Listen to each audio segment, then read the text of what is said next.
আজকের এই এক্সপোতে আমার অনেক ভালো ভালো কিছু অভিজ্ঞতা হলো। আমি প্রথমেই বলবো যে যারা এই এক্সপোর আয়োজন করেছেন তারা অনেক সুন্দর, মানে USBCCI খুব সফল একটি আয়োজন করেছেন। তারা এটা চিন্তা করেই আয়োজন করেছে যেখানে অন্যান্য আরো যেমন 70টা আরো রিয়েল এস্টেট কোম্পানি বিভিন্ন দেশ থেকে এখানে এসেছে, তাদের মধ্যে বাংলাদেশও এখানে থাকবে।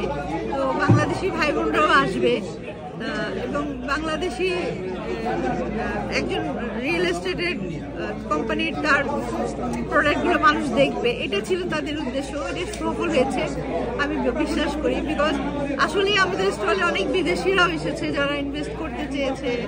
অনেকে ভেবেছে যে কেমন প্রোডাক্ট কি জিজ্ঞেস করেছে, আগ্রহ প্রকাশ করেছে। এটা আমার কাছে খুব ভালো লেগেছে। আশা করি আমাদের বাংলাদেশের এখন উন্নয়নশীল দেশ বাংলাদেশ, আমাদের যে কোনো প্রোডাক্ট অন্যান্য দেশের চেয়ে আমরা অনেক কমে দিতে পারছি, ভালো প্রোডাক্ট দিতে পারছি। তো এই প্রপার্টি যখন আরো 5 বছর পর এখন যে দামে কিনছে, অবশ্যই এর দাম অনেক বেশি হয়ে যাবে। তো আমাদের বাঙালি ভাই বোনরা যখন এটা বুঝতে পারে, তাদের ইন্টারেস্ট বেশি হয়, তারা দেশে এখানে বসে তারা দেশে ইনভেস্ট করতে পারছে।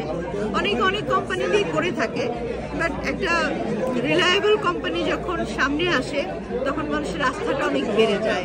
তো মানুষ তখন আর ওই নির্দ্বিধায় ইনভেস্ট করতে পারে যে না, আমার অল্প কিছু টাকা আছে, আমি শেয়ারটা কিনে রাখি।